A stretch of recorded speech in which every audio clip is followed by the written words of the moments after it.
All right.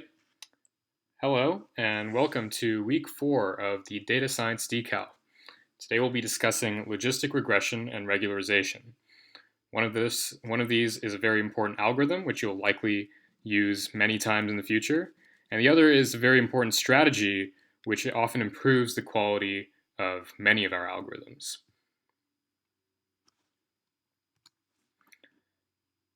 So, today we'll be covering, first of all, some background from a previous lecture, and then we will cover how to make regression something even broader. And so regression will be able to tackle more problems than the ones that we had described before. And in order to do that, we'll have to discuss some of these new regression algorithms. One particularly powerful example of this new algorithm is multinomial regression, which is an even broader version of regression yet. And finally, we'll discuss regularization, which is a very powerful strategy to improve the performance of our algorithms.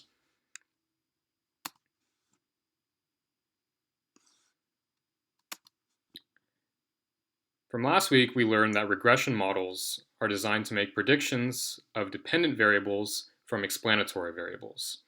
In other words, we can be given some input, which is what we describe as explanatory variables, and our model has parameters which it will use in conjunction with the input to produce an output, and the output is a prediction. So last week we discussed linear regression. So the way linear regression works is that it creates a linear model of your input. So in this equation, our input is what we're getting as x. X is a vector of features. And so each one of the points in the vector corresponds to x sub I.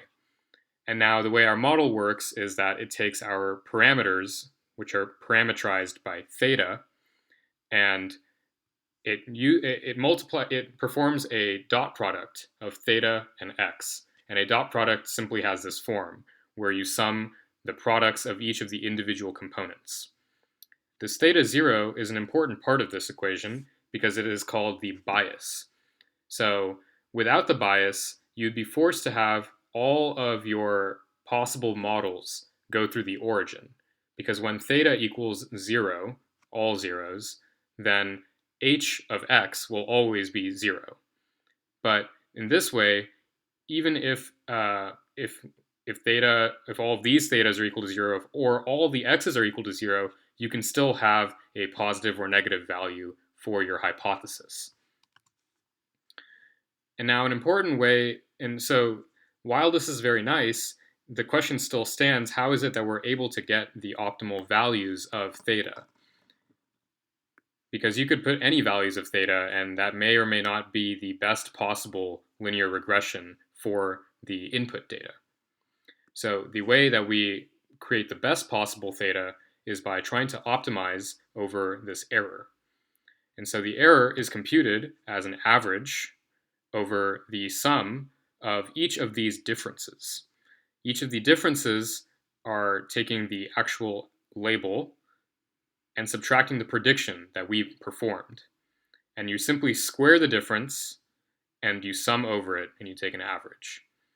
This squaring is important because it allows us to take a derivative. When you take derivatives, then you can perform something called gradient descent, which we covered in the last lecture. And we will cover it again in this one. So let's try and frame this with some context. So this is a question that many of you will likely be asking at some point in your college careers. You have a final exam coming up in a pass/no pass class. The question is, how much should you study so that you have at least a 90% chance of passing? And to help you answer this question, I've provided you a data set. And in this data set, the explanatory variables are the number of hours a person studied, and the prediction that you need to make is whether or not they passed.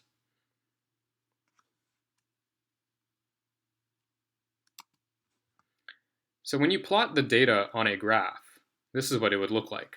The x-axis is the number of hours studied, and the y-axis is we're going to say the probability of them passing.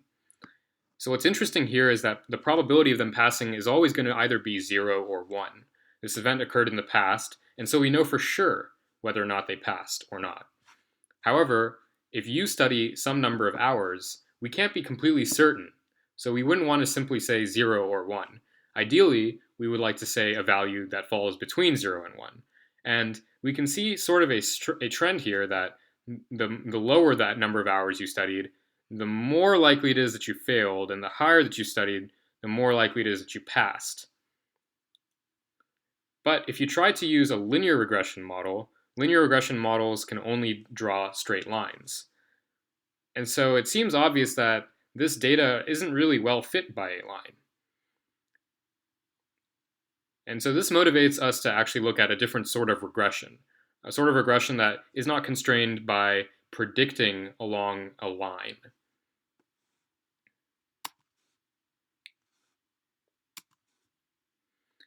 So in the last lecture, we discussed that linear regression is useful when the predictions that we're making have a continuous characteristic. Continuous meaning that they can take on any value in a real number interval. So for example, height and weight, you can always find a valid height in an interval, say between 5 feet and 6 feet. You can go infinitely small intervals and still find valid heights. But the problem is that here, pass, no pass, that has really just two values, and there's nothing in between pass and no pass. So rather than a continuous dependent variable, we actually have a categorical characteristic. And categorical meaning categories, and there's only two of them. So really, what we're trying to regress on, regressing meaning predict, is the membership of a class, and in particular, the likelihood or the probability of a membership. So really, logistic regression falls sort of in this gray area between traditional regression and classification, where you're either trying to classify a point as being in one category or another. This is part of the reason why logistic regression is so powerful, because depending on your particular need, you can either predict the membership of a class or the likelihood of the membership to a class. So here are some examples that help build some intuition as to when you would want to use regression, logistic regression. So given some characteristics, some health characteristics about somebody, does a patient have malaria? Again, this is simply a yes or no question, but within the yes or no, there's sort of a percentage chance whether or not they have malaria. Likewise, you could think of another problem. This is just an image processing problem, that you have an image which you can also turn into a vector, and you wish to ask whether or not there's a cat in the picture. And finally, another interesting example is one that uses multiple categories, more than simply two. So in this case, there are three possible answers, but yet you still want to find the probabilities of each of these.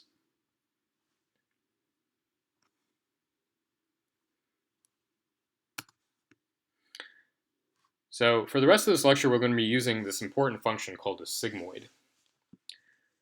This function may seem familiar, possibly from a biology class, has some use in population analysis. But something I would want you to think about, you may want to take a second, is what is the domain and the range of this function? And likewise, what is an interesting property when x equals 0?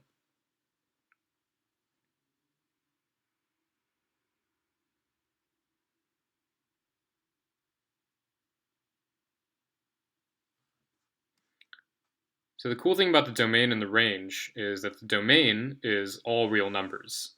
No matter what x is equal to, it's okay to put into this function. And the range, interestingly, is between 0 and 1. So, and that's when you can see that from when x is very, very large, then the exponent, then this term becomes close to 0.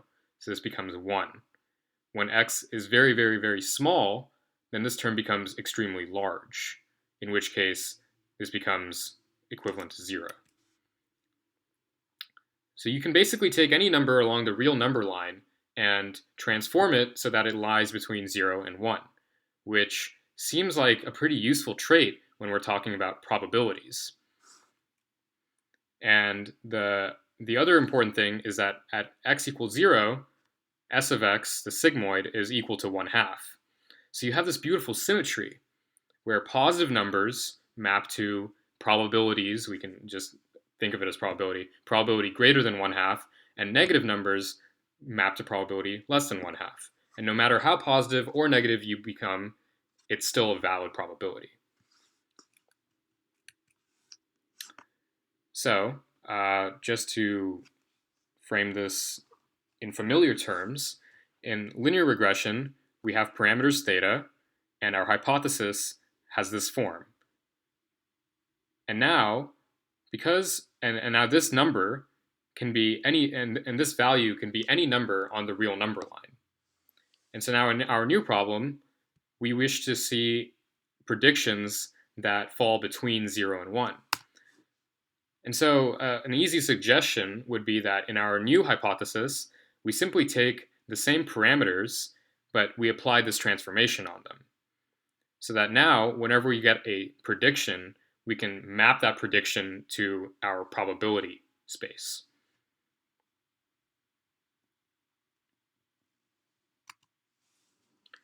So just to make sure that all of this makes sense, the range is between 0 and 1. And so if we wanted to simply perform classification, then we just have to round it and say, yeah, this is a cat, this is not a cat, or this person has malaria or they don't. You just have to round it and that's fine. And also, when you give the negative score and you add it to the positive score, this always adds up to 1. In essence, this is another way of saying that you have to be in one class or not that class. There's no room for you to exist in something else. And just for some terminology's sake, we call the hypothesis an x-bit. And so when you take something which you interpret to be the log of a probability, it converts it to a probability. So that simple score that we have over here of theta transpose x, we can call this the logit. And then when you take the sigmoid, you get the actual probability. So the powerful thing here is that if you were to try and make a linear regression model that produced values between 0 and 1, you're always constrained to this line shape. But the logistic regression model allows you to take on a nonlinear shape because this is the shape that the sigmoid function takes on.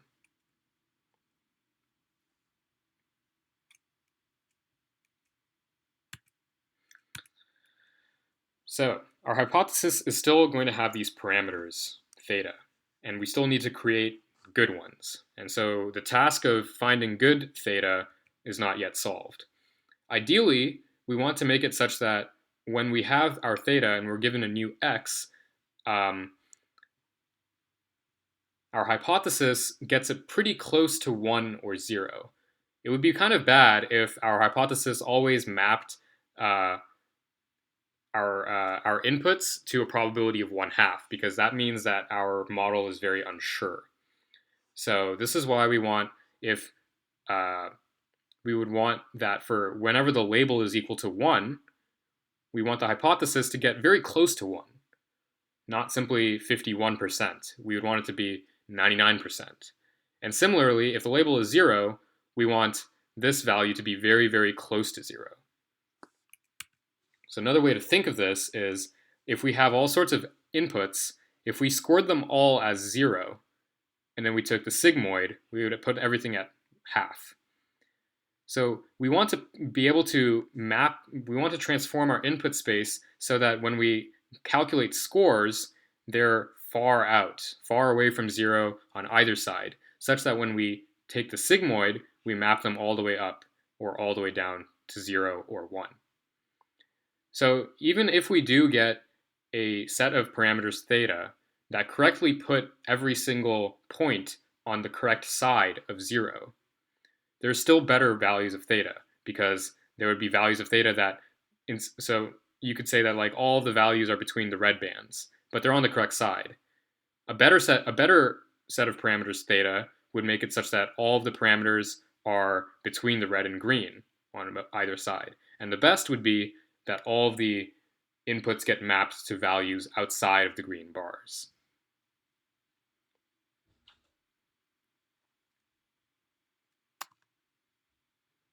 And so we have a new loss function. This loss function is going to be different from mean squared error because the way that our algorithm is formed, it has different properties. So because we're using a sigmoid function, it's useful to use this loss function because this loss function is specifically engineered for the sigmoid function.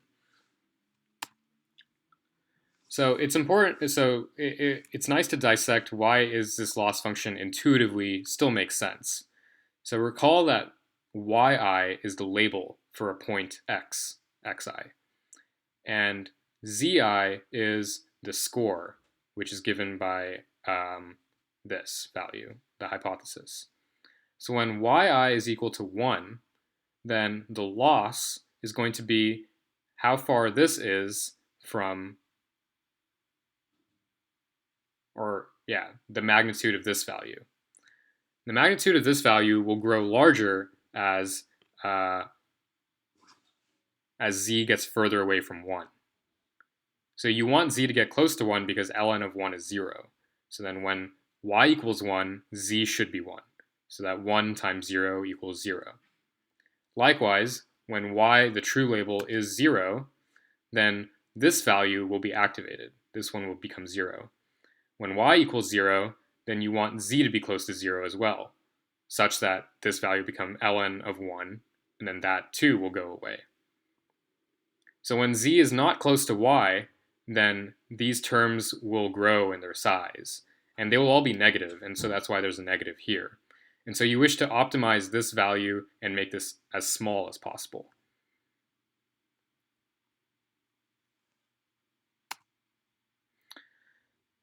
So the way we begin working with this is you first take all of your data points and you put them into a design matrix. And so each point is indexed by I, and each point becomes a row in X. And then we need to take the gradient of our loss function, gradient being the derivative. And now you wish to take the gradient of the loss function with respect to the parameters, theta. This is important because when you take the derivative with respect to the parameters, then you can change the parameters so that you minimize the loss. So this is why you take the derivative with respect to theta. And now, by the chain rule, this expression on the left is equal to this sum. That for each data point z, you get this expression. And so the first half is right here. So the derivative of the output zi with respect to theta is the derivative of this expression. Note the xi here. But there is no theta I because we're using the same parameters for all of the rows. So the derivative of this happens to be this nice expression. So the sigmoid has this very nice property that its derivative comes out to be this. And so the derivative of output zi with respect to theta is simply zi times 1 minus zi times the data point. And now the second half of the chain rule, which you saw from the sum, is the derivative of the loss with respect to the output. And so now the loss takes on this form, and you don't need to worry about thetas anymore because you're differentiating with respect to z. When you differentiate with respect to z, then you get this expression. And so now you need to, and now this is the old sum again, but now we've substituted back in this expression here and the expression on the last slide right here. And so then when you multiply this out, you get this very nice sum, that the loss with respect to theta is simply the sum of these terms, output minus label minus output times the row. And now this is a sum over a bunch of rows, and conveniently you can express this as one big matrix multiplication. So here you have the matrix transposed multiplied by the vector of labels minus the sigmoid on this vector. So this is another matrix vector product. And knowing the exact derivatives and how to calculate these are not all that important, and they're mostly here if you're interested in the math. The real key takeaway is that you have a way to quickly calculate the derivative of the loss with respect to your parameters. And now with the derivative of the loss, you can change your parameters. So now you're going to give new values to your parameters by adding infinitesimal, like a small amount. This is your step size, epsilon. Epsilon multiplied by the gradient. And now this is for mini batch gradient descent, which I believe was covered in the last lecture. This is when you take several rows, several data points to inform your decision. In stochastic gradient descent, you only have one data point with which you're taking the derivative with. And so in that case, you need to change this because the transpose can get moved over here, and you're just taking it with respect to one row xi. And so this is how you can iteratively, over many steps, change your theta such that your loss function will be minimal. And your loss function being minimal corresponds to you having parameters that achieve low error rates. So this is the central algorithm that is used to train your logistic regression algorithm. And so if you're interested in deep learning, then logistic regression is actually no different from a one-layer neural network. And neural network layers have activation functions, which are nonlinear functions which serve to transform the inputs. So if you have your inputs, and then here it says W, but really these could be theta. So you multiply each of your input values by a theta value, you sum them all together, and then you apply the sigmoid here, and that becomes your output. And so linear regression is the same thing, except the f, the activation function, is just nothing. And so in the end, you get this beautiful result. Once you do a bunch of training, then when you multiply your input, which is simply a value along the x-axis, by your parameters, which are just one value that you multiply by and one bias, and you apply the sigmoid, you get a beautiful curve like this. So now you can answer that, I guess, I don't know, this is like 4.5. Yeah, at like 4.5 hours, you're 90% to pass. But it's still important to understand that when you are classifying, you still are getting a linear decision boundary. That the line that separates passing and no passing is still a straight line. In this diagram, that straight line would be right around here. Or, no, that was awful. Right around here. So straight up and down. Because if you're to the left of, I guess that's 2.75 hours, then you're not going to pass. You're projected to fail. But if you're to the right of this point, then you're projected to pass. So really, you still have a linear classification boundary, right? This straight line going up and down that separates this interval. It's just that the probabilities that you have regression on, those have a curve now. In linear regression, this line would also be straight. So as you move away from this line, you will have increasing probability of being a 1. And that increasing nature is not linear. So this could still be close to 50%, and it could quickly go up like, yeah, you're pretty much good. At this point, you're essentially guaranteed to be 1. And likewise, as you move away from the decision boundary, the likelihood of you being a 0 increases up to 1. This is simply the line at which your being 0 or 1 is more or less 50%.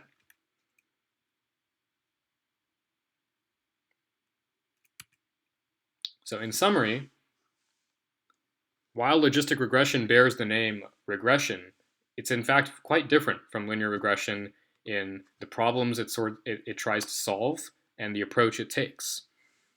So for one thing, you have categorical labels, and you're actually performing a classification task.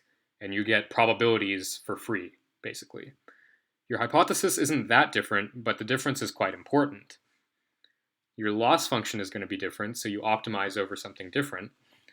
And at the end of last week's lecture, we discussed the fact that using simply matrix algebra, you can find the best parameters theta for linear regression. However, there is no such solution exists for logistic regression, and you instead have to rely on iterative methods. Gradient descent is an iterative method because it iterates over different values of theta. An analytical solution would be you simply plug in a bunch of values and you just calculate and you will get the best theta.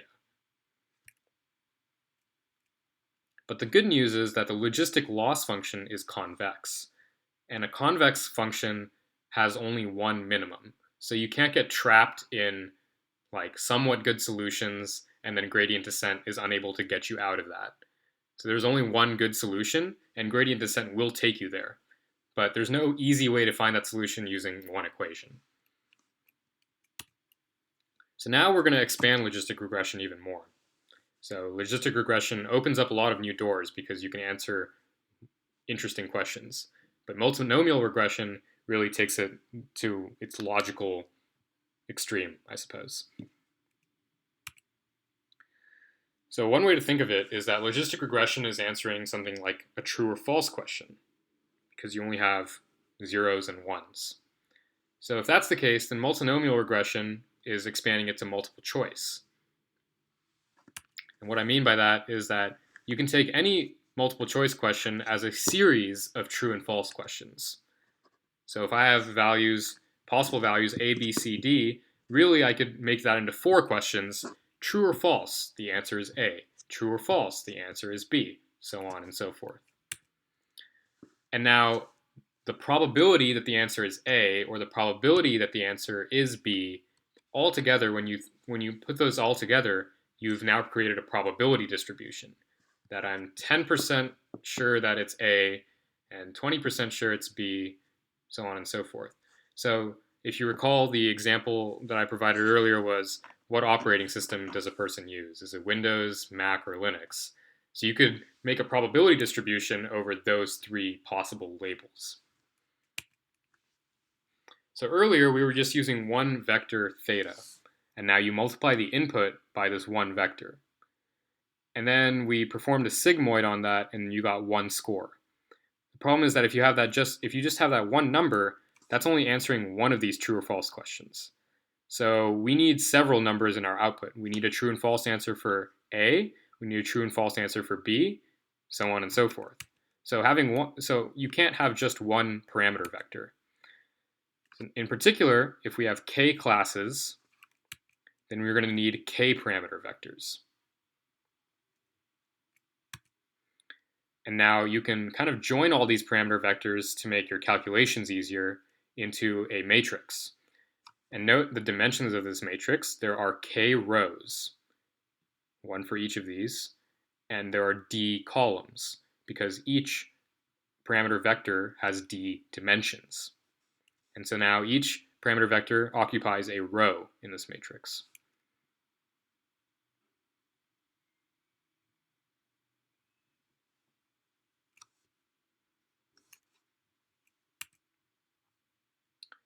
And now we can assign each class a probability that it is correct. So you have some input x, and now for each of those parameter vectors, you multiply it with x, and now that is going to be roughly equal to the probability that the label is that class. And so the way this looks now is that if you have a bunch of, so these are going to be your labels, or these are going to be your predictions for the labels. And now you're going to take each one of these rows is going to be a theta sub I. So this would be theta sub 1. This is theta 2. This is theta 3. Each of these get multiplied with your input. So you keep the same input, but you multiply it with different parameter vectors. And then don't forget the bias. You should have the bias on the end. And now when you observe the dimension of this final product, it is a vector with 3 slots. And so each of those are going to be roughly the predictions. And now we need to discuss this thing, softmax. You're going to perform a softmax, whatever that is, over the end result. That's also why this is an approximate. So we used sigmoid earlier because it takes any value on the real number line and maps it to a value between 0 and 1. That process is called normalization. So now we need to do something similar, but we can't use sigmoid because sigmoid only takes in one value as an argument.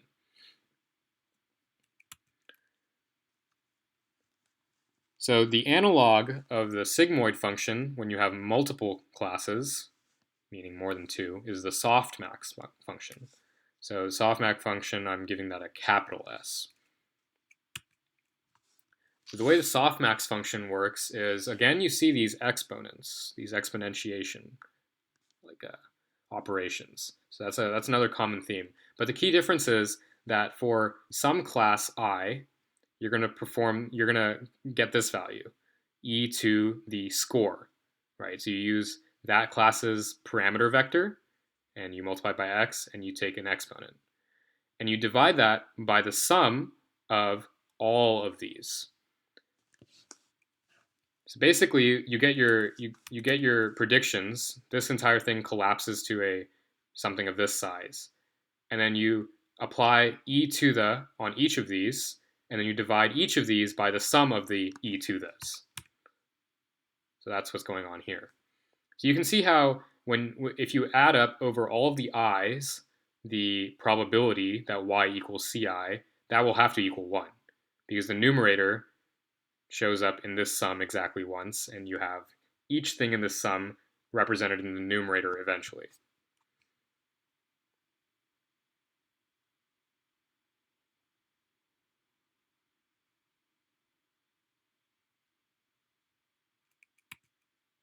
And so what this gives you is, instead of like the logistic regression probability distribution has to take on this S shape. And sort of implied with that is that if you had, so say this is the probability that x equals 1 or y equals 1, then implicitly you have the probability that y equals 0, which is always going to be 1 minus that. So that's why we don't need to use two vectors, because it's obvious what the other one is going to be. It's just going to be 1 minus that. But now if you have more than two categories, then it's best practice to have a vector for each of these.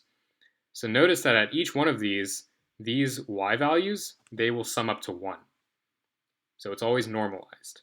But as x changes, the probability of like y equaling 1, y equaling 2, or y equaling 3, they change accordingly. And they change sort of like they kind of just do their own thing. It's not obvious what the behavior differences are between them. So which is why you can see this is pretty powerful. Imagine this is only in one axis, the x-axis. But if we had a y-axis and a z-axis, if we had a y-axis as well, then you could have a very rough, hilly looking surface.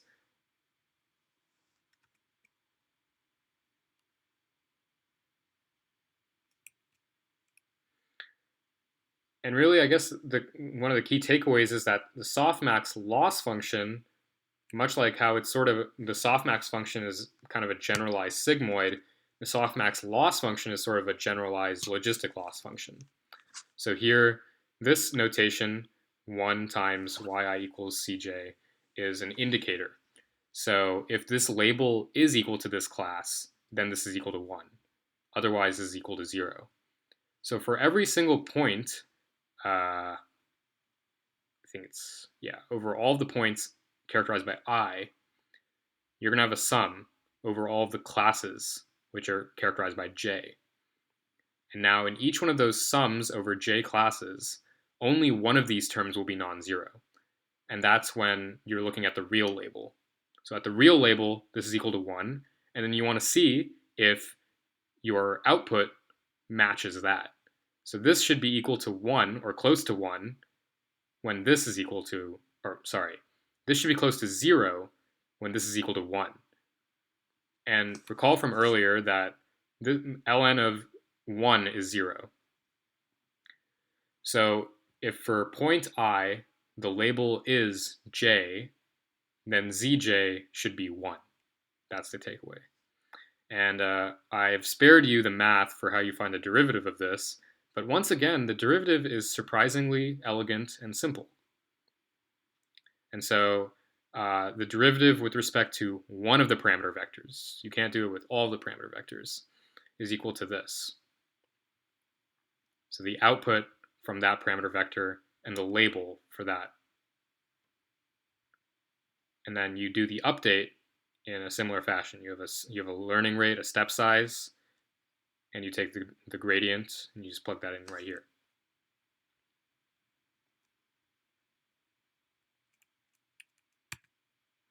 And earlier I showed you how the neural network diagram looks like for logistic regression.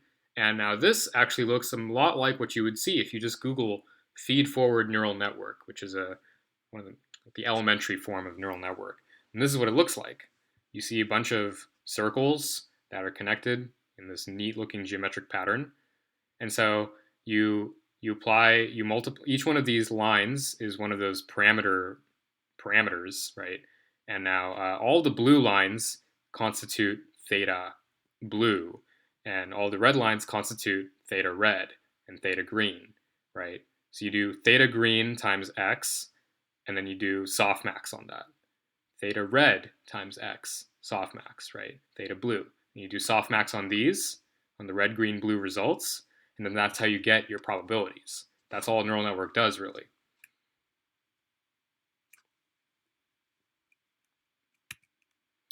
So now we're going to talk about regularization, which is a really good strategy to apply, and any good data scientist will use regularization because it's naive to not regularize.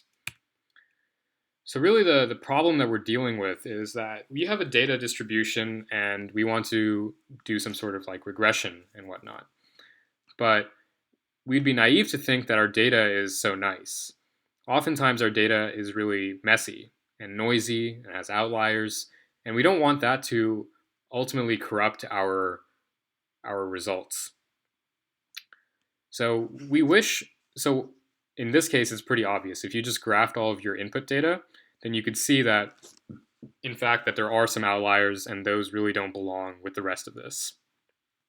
And you can manually remove them. But think about it if you have thousands, millions of data points, and your data is not two-dimensional, your data is like 100,000 dimensional, whatever it is, then you can't manually get rid of it. Instead, what you want is a strategy that you can apply to any model such that it sort of just ignores outliers. It ignores noise. That would be really useful.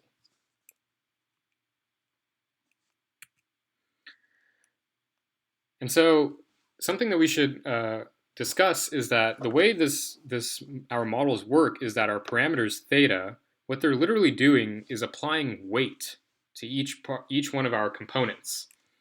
And so if you apply large weight to your component, then you get a larger influence of that component. If that component happens to be very off, like it's an outlier, then that noise gets amplified.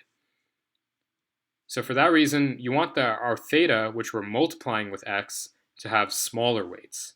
It would be great if you could still get correct results with smaller weights.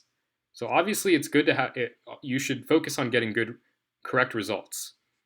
But if you could get correct results with smaller weights, that's inherently safer. It's safer when you generalize. It's safer in terms of learning the real distribution. So when we're talking about larger weights and magnification of anomalies, it's important that we understand what magnitude means. So magnitude of a vector, this is basically the length of a vector.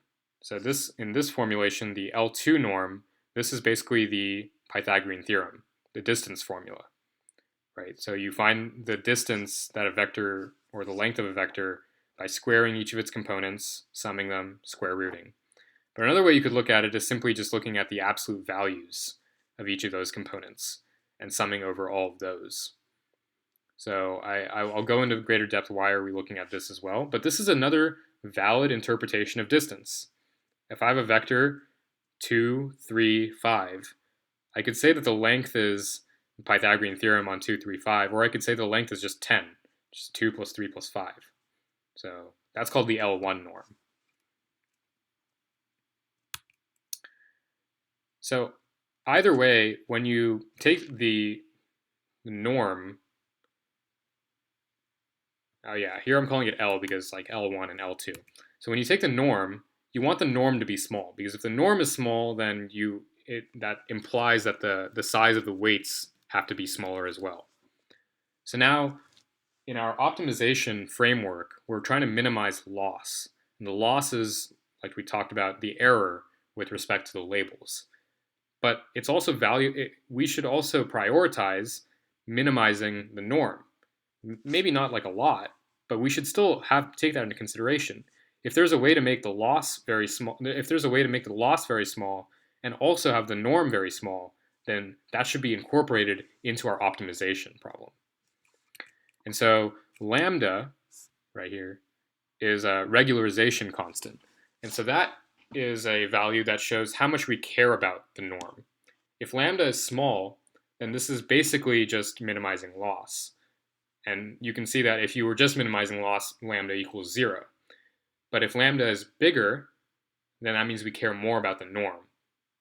Reasons you might want to make lambda bigger are if you think that your data set is very noisy, or if you don't have a lot of data to begin with, right? If you don't have a lot of data, then you might be overfitting to that very small data set. So you can tweak lambda to get best results. So in the last lecture, Jordan showed you how to simply find the best theta for linear regression using an analytical solution. So the analytical solution involves taking a derivative, setting the derivative equal to 0, and just getting the result. So now we're going to do the same thing, except we're also going to include this term, lambda times the norm of theta squared. So when you take the derivative, you would get this additional term, lambda times theta transpose theta. Sorry, that was before you took a derivative. This is just when you expand it. When you take a derivative, then this becomes, you get another term of 2 lambda theta. And then when you simplify that, you get that the best theta is equal to this expression. When you have theta equals 0, you see that this has become like just the regular analytical solution. X transpose X inverse X transpose Y. But now we've also included this theta, and the I is the identity matrix. So as theta grows, you can see that your ideal theta changes more and more from your naive ideal theta. So your regularized ideal theta will be different based on lambda. So in this, you can see exactly how lambda influences your ideal solution. Lambda is going to multiply by identity matrix, which you're going to add to your X transpose X before you take the inverse.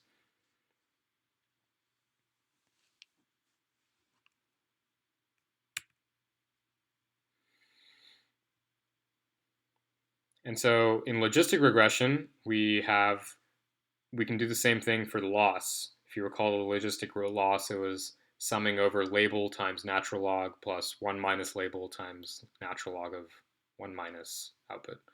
And so now you give that an additional regularization term. And so then when you take the derivative, you end up just getting this additional thing tacked on to it.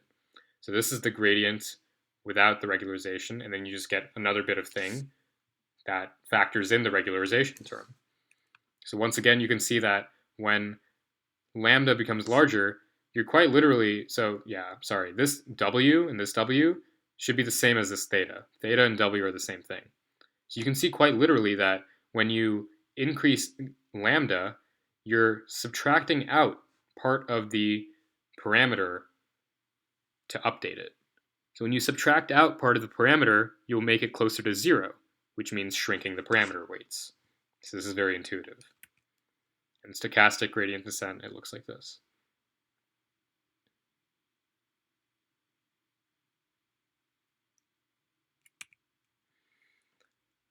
And so some more of the theory as to why this actually works, here's a visual explanation.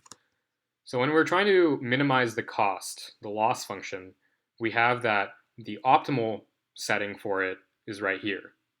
And as you step out of these ellipses, the loss function gets higher and higher. And so when we do gradient descent without regularization, we're simply moving along here until we eventually hit here.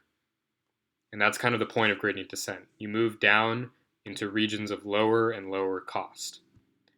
And now if you step away from that and you simply look at the norm is obviously minimized at the origin, right? And so this is the penalty, the norm penalty, and this is the cost, right? And so now when you do the hybrid optimization over both the loss and the penalty, you arrive at a compromise. So this compromise doesn't have the lowest possible cost, and it doesn't have the lowest possible penalty, but it strikes a balance between the two, right? And so now you might be wondering, wait, why are we going away from minimum cost? The entire point is to minimize cost. And the important thing to understand is that is the cost on the training set. So this is the cost on the data that you trained on. If you had the loss function over all possible data, including all the test data, then you don't know where the minimum of that is, right? Because the minimum of the loss function comes from summing over the individual loss on each of the data points. And if there's potentially an infinite number of data points, you don't know where the actual minimum loss is. It could be very well the case that this point has been yanked out of where it's supposed to be because of outliers. It could be in the wrong place because of noise. So if you optimize just that, then you could end up actually very far from the true global minimum loss. And so as I was saying earlier, the safe way to do it is to get your coordinates closer to the origin so that you don't weight the anomalies and the outliers more than you should.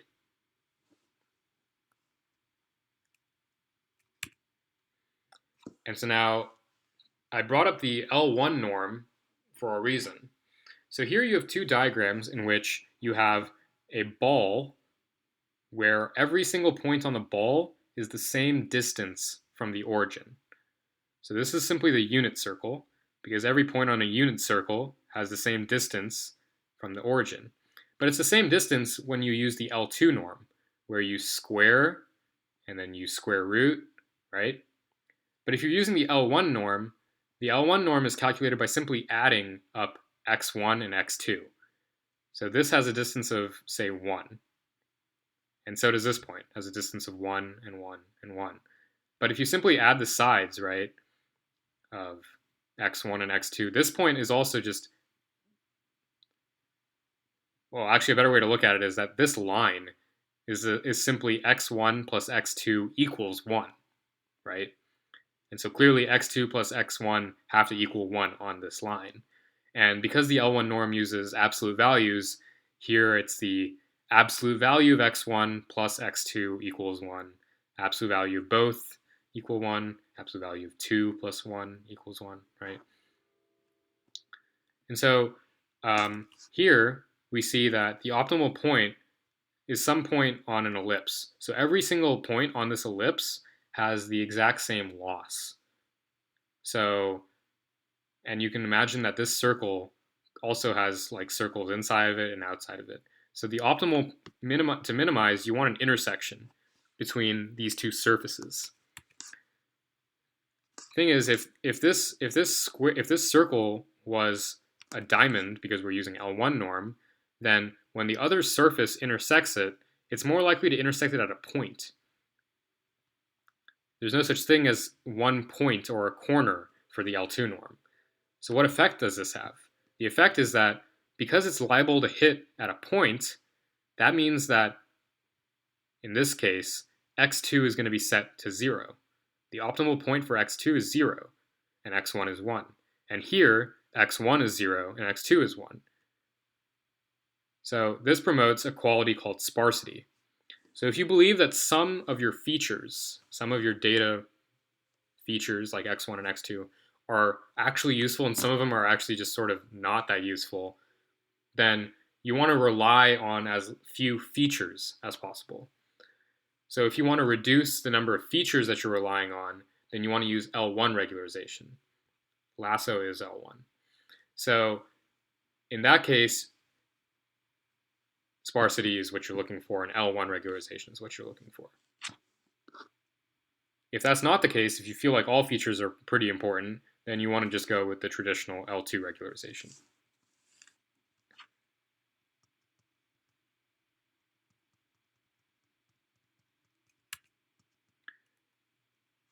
To visualize why we need regularization, here's one last thing.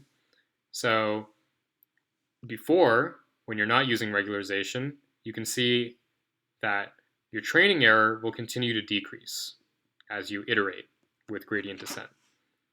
And that should be clear because gradient descent will always take you in the direction of less loss when you're doing linear and logistic regression. But after a point, if you keep going down that path, you may be getting further and further away from where the true global minimum is if you were to look at all of the data. So you're unable to generalize. This is overfitting. And so the best that you can do on the test set is all the way up here. Now, if you regularize, notice that the training error falls more slowly. It's not able to fall as steeply, and it ends up being higher. You're unable to actually maximize or minimize your training error as much as if you didn't regularize. But that's okay. We don't really care about training error. The point of data science is to learn generalized algorithms, algorithms that work on data besides that you trained it on. Otherwise, you're simply memorizing the data that you trained on. So our real goal is to minimize test error. And you can see that when you regularize, it'll take you more iterations, and your training error won't be as low, but your test error gets much lower. And that's really what we're looking for. And this is why you should always apply some sort of regularization.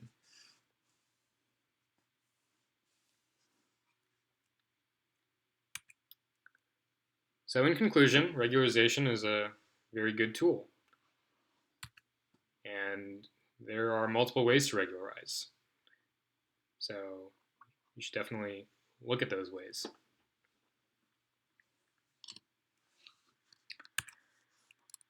And just as a final thing, I wanted to show you the sklearn logistic regression module. So here you can see a couple of things that we discussed. For instance,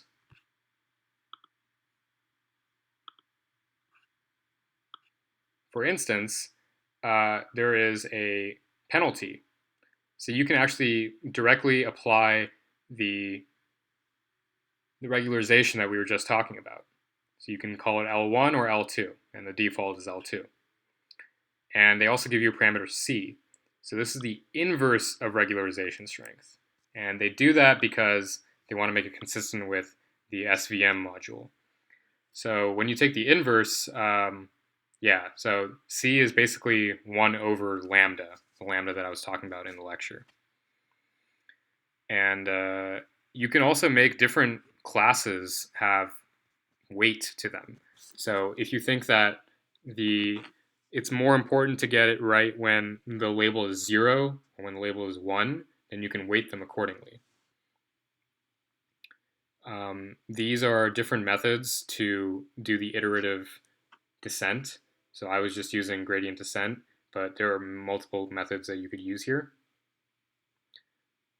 And amazingly, you see that you can actually build in multinomial regression straight from the same module. So when you use multinomial descent, then it handles it for you. So it changes the loss function, it changes the iteration, and everything. And now if you look at the methods, you see some very useful things. So first you want to fit your data, right? So you'll know that if it's multinomial, then y would have to be more than just 0 and 1. It would have to be like 0, 1, 2, 3, and whatnot. And from there, you can predict the results. You can also predict the probabilities, right? So in this case, so you can see that logistic regression is this beautiful hybrid between regressing on probability and classification. So this is the classification, predict class labels, and probability estimates is regression. And that is, yeah, that's mostly it. So this is probably what you're going to want to use day to day when you want to do logistic regression. Okay, that's it. Thanks for joining me in this lecture, and I'll see you next time.